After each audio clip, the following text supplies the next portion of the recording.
Assalamualaikum warahmatullahi wabarakatuh. Alhamdulillah rabbil alamin. Assalatu wassalamu ala rasulillah Muhammadin wa ala alihi wa sahbihi ajma'in, amma ba'd. Qala Allah ta'ala, ya ayyuhan nasu taqu rabbakum alladhi khalaqakum min nafsin wahidatin khalaqal minha zawjaha wa bassa minhuma rijalan katsiran wa nisaa'a wattaqullaha alladhi tasaaluna bihi wal arham innallaha kana alaykum raqiba. இளமை பருவம் என்பது அல்லாஹ்வால் கொடுக்கப்பட்ட அருட்கொடையாகும். இவ்வாறு கொடுக்கப்பட்ட இளமை பருவத்தின் நேரத்தையும் காலத்தையும் தன் வாலிபத்தையும் ஆரோக்கியத்தையும் எவ்வாறு கழிக்கிறோம் என்பதை பார்க்கிறோம். நாம் பழகும் நண்பர்களை பொறுத்துதான் நம்ம வழியில் செல்கிறோமா தீய வழியில் செல்கிறோமா என்பதை அறிவோம். தாய் தந்தை உடன் பிறந்தவர் ஆகிய உறவுகள் பிறப்பால் ஏற்படக்கூடியவை. இவைகளை நம்மால் தேர்வு செய்து கொள்ள முடியாது. ஆனால் கணவன் மனைவியையோ நண்பனையோ நம்மால் தேர்வு செய்து கொள்ள முடியும். நல்ல நண்பனை தேர்வு செய்வதன் மூலமாக இன்மையிலும் மறுமையிலும் நம்மால் வெற்றி பெற முடியும். தொழுகையை நினைவூட்டும் நாவாய், தௌபாவை ஊக்குவிக்கும் கரமாய், தீனை மறக்க விடாத தூய உறவு நட்பு. புகழில் பெருமை கொள்ளாது, வீழ்ச்சியில் இகழாதது நட்பு. அல்லாஹ்விற்காக நேசிப்பதும் அல்லாஹ்விற்காக விலகுவதும் நட்பு.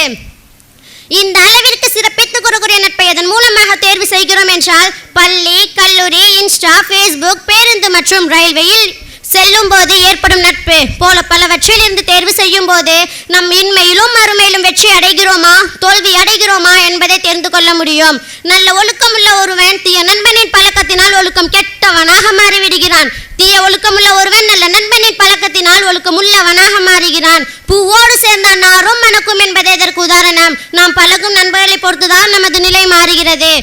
நாம் இருளக வாழ்க்கை சிறப்புடன் விளக்க நல்ல நண்பனை தேர்வு செய்து கொள்ள வேண்டும் என நபி ஸல்லல்லாஹு அலைஹி வஸல்லம் அவர்கள் அழகிய உதாரணம் கூறி விளக்கியுள்ளார்கள். நபி ஸல்லல்லாஹு அலைஹி வஸல்லம் அவர்கள் கூறுகிறார்கள், நல்ல நண்பனுக்கும் தீய நண்பனுக்கும் உதாரணம் கஸ்தூரி வைத்திருப்பவனும் கொள்ளையின் ஊளையும் ஆகும். கஸ்தூரி வைத்திருப்படமிருந்து உமக்கு ஏதேனும் கிடைக்காமல் போகாது. அதை நீ விலைக்கு வாங்கலாம் அல்லது அதன் நறுமணத்தையாவது நீ பெற்றுக்கொள்ளலாம். கொள்ளையின் ஊளையுமானது உனது ஆடையோ அல்லது உனது வீட்டையோ எரித்துவிடும். அவனிடமிருந்து கெட்ட வாடை பெற்று விடுவேன். உன் நண்பன் யார் என்று சொல், உன்னை பற்றி நான் சொல்கிறேன். யாரை நண்பராக தேர்வு செய்கிறோமோ அதை பொறுத்துதான் நமது நிலை மாறுகிறது. வீணானவர்களின் சவகாசத்தால் மறு உலக வாழ்க்கை தொலைத்தவர்களின் புலம்பல்களை அல்லாஹ் தன் திருமறையில் கூறுகிறான். மஸலகஹும் ஃபீ ஸகர் காலூ லம் நகு மினல் முஸல்லீன் வ லம் நகு நுத்இமுல் மிஸ்கீன் வ குன்னா நஊது மஅல் லாஹிதீன்.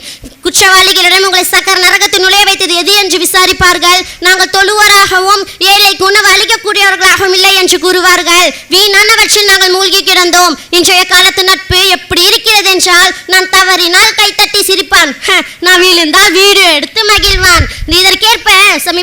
அதற்கேற்ப சமீபத்தில் இக்காலத்து நட்பு எவ்வாறு இருக்கிறது என்றால், ஃப்ரெண்ட்ஸ், பெஸ்டி, கிரஷ், பாய் ஃப்ரெண்ட், கேர்ள் ஃப்ரெண்ட், மாமே, மச்சான், ப்ரோ, சிஸ் போன்ற செல்ல பெயர்களை வைத்துக்கொண்டு பொது இடங்களில் நாகரிகம் இல்லாமலும் பெரியவர் சிறியன மதிப்பு இல்லாமலும் உலகிலே தன் நட்பு மட்டுமே உயர்ந்தது என கருதி மற்றவர்களை தாழ்வாகவும் இழிவாகவும் எண்ணுகிறார்கள். சமீபத்தில் நடந்த ஒரு நிகழ்வில் நண்பர்கள் கூட்டாக சென்று எந்த முன் குரோதமும் முன் பகையும் என்று ஒருவரை கொடுமைப்படுத்திக் கொள்ள செய்யும் அளவிற்கு சிலரின் நட்பு இருக்கிறது.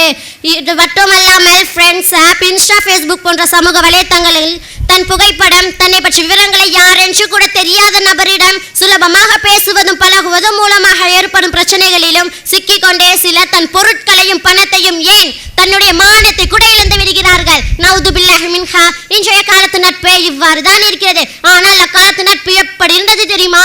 அவர்கள் நட்பிற்கே உதாரணமாக வாழ்ந்தார்கள். நபி ஸல்லல்லாஹு அலைஹி வஸல்லம் அவர்கள் வாழ்ந்த காலகட்டத்தில் நபி தோழர்கள் உற்ற நண்பர்களாகவும் உடலாலும் உள்ளத்தாலும் செல்வத்தாலும் பல தியாகங்களை செய்து இறுதி வடனு நபியுடன் உறுதுணையாக இருந்தார்கள். எந்த அளவிற்கு என்றால், செவ்வியற்றம் கட்டுப்பட்டோம் என்ற அடிப்படையில் அல்லாஹ்விற்கும் அவரது தூது நபி ஸல்லல்லாஹு அலைஹி வஸல்லம் அவர்களுக்கும் கட்டுப்பட்டு நடந்தனர். அல்லாஹ் தன் திருமறையில் கூறுகிறான், அல்-அஹிலாஉ யௌமைதின் பஅதுஹும் அதுவுன் லில் முத்தகீன். இறையச்சமுள்ளவர்களை தவிர அந்நாளில் ஒருவருக்கொருவர் பகைவராகி விடுவார்கள்.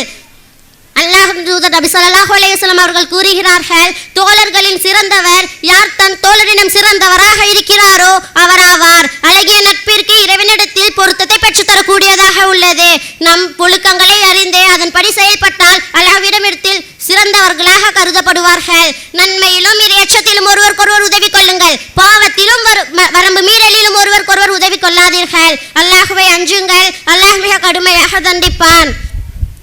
நாம் இங்கு கேட்ட இந்த வார்த்தைகளை வெறும் வார்த்தைகளை மட்டும் நம் காதுகளில் ஒளிந்து போகக்கூடியதல்ல, அதை நம் இதயங்களில் பதிந்து மாற்றமாக மலர வேண்டும். இங்கிருந்து எழும்போது ஒவ்வொருவரும் நல்ல முஸ்லிமாக, ஒரு நல்ல தாயாக, தந்தையாக இருக்க வேண்டும் என நம்ம உள்ளத்தில் எடுத்துக்கொள்வோம். அல்லாஹ் நமக்கெல்லாம் ஹிதாயத் வழங்குவானாக. அல்ஹம்துலில்லாஹி ரப்பில் ஆலமீன். அஸ்ஸலாத்து வஸ்ஸலாம். அஸ்ஸலாமு அலைக்கும் வரஹ்மத்துல்லாஹி வபரகாத்துஹு.